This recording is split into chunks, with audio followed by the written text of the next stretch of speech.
तो good morning class 4 के बच्चों। आज मैं आप लोगों को हिंदी के पाठ्य पुस्तक से आपके पाठ्यक्रम को बढ़ाने के दृष्टिकोण से एक चैप्टर को आगे बढ़ा रहा हूँ। एक्सरसाइज 15। ये एक्सरसाइज 15 रानी लक्ष्मीबाई जो इतिहास के पन्नों पर एक वीरांगना के रूप में जानी जाती है, पूरी दुनिया आज इसके नाम से वाकिफ़ है। आज उसके बारे में इस कहानी में बताया गया है कि रानी लक्ष्मीबाई कौन थी। तो रानी लक्ष्मीबाई झांसी की रानी थी। लक्ष्मीबाई का बचपन का नाम मनुबाई था। उसके पिता प्यार से उसे मनु कहते थे। मनु के पिता का नाम मोरोपंत और माँ का नाम भागीरथी था। मनु जब छोटी थी तभी उसकी माँ का देहांत हो गया। मोरोपंत पेशवा बाजीराव के दरबार में पदाधिकारी थे, पेशवा के दरबारी थे। उन पर पेशवा के पुत्रों की शिक्षा दीक्षा की जिम्मेवारी थी। मनु पेशवा बाजीराव के दोनों पुत्रों नाना साहब और राव साहब के साथ ही पढ़ती और खेलती थी। वह उनकी मोह बोली बहन थी। घुड़सवारी उनका प्रिय शौक था। वह बहुत साहसी और बुद्धिमती बालिका थी। बचपन से ही वह तीर चलाना, तीर तलवार, अस्त्र शस्त्र की विद्या वह सीख चुकी थी। बंदूक चलाना भी सीख लिया था। मनु बहुत सुंदर थी, इसलिए उसे छबीली के नाम से भी पुकारा जाता था। एक बार मनु नाना साहब राव साहब बालकों के साथ खेल रही थी। मनु रानी बनी थी। नाना और राव अपने साथी अंग्रेज बनकर पकड़ कर लाया। रानी बनी मनु ने उससे पूछा, इसने क्या अपराध किया। नाना ने उत्तर दिया, यह जासूस है, हमारे देश के गुप्त समाचार दूसरों को देता है और हमें आपस में लड़वाता है। मनु ने जोर से कहा, इसका सर काट दो। ये अंग्रेज हमारे देश में फूट डालकर शासन कर रहे हैं, तो जो भी देशद्रोही हैं उन्हें चुन चुन कर मार डालो। पेशवा ने मनु को टोका, बेटी अंग्रेज हमारे राजा हैं। मनु बोली, मैं नहीं जानती, जो हमें लड़वाए, जो हमारा नुकसान करे, वो हमारा राजा कैसे हो सकता है। राजा का काम है अपनी प्रजा की देखरेख करना और उसकी समृद्धि के लिए हमेशा प्रयत्नशील रहना। मनु नाना साहब के साथ घुड़सवारी करने एक दिन नाना साहब ने कहा, अगर तुम में साहस है तो मुझसे आगे निकल कर दिखाओ। नाना ने चुनौती स्वीकार कर ली और कहा, यह बात है तो निकलो मुझसे आगे। मनु ने अपने घोड़े पर एड़ लगाई। कुछ ही क्षण में घोड़ा धूल उड़ाता हुआ हवा से बातें करने लगा।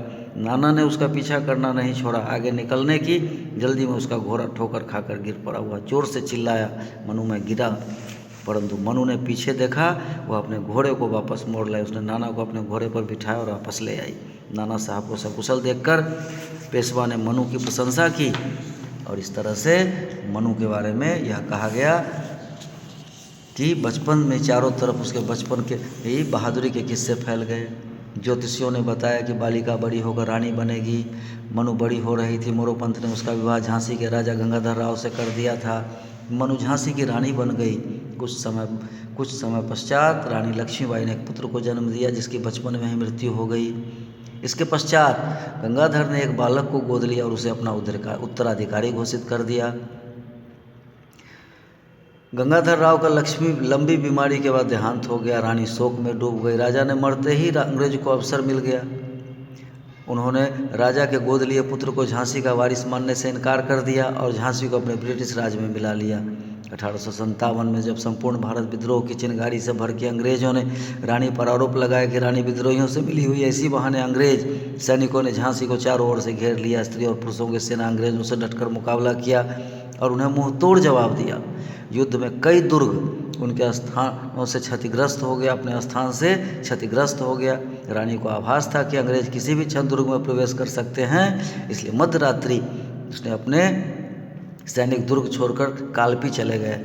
रानी का पीछा करते हुए अंग्रेज यूरोज भी कालपी पहुंचा। दोनों में भयानक युद्ध हुआ। यहाँ से रानी बच निकली। उधर तात्या टोपे ने पहले से ही अंग्रेज सैनिकों को अपने ओर मिला लिया था।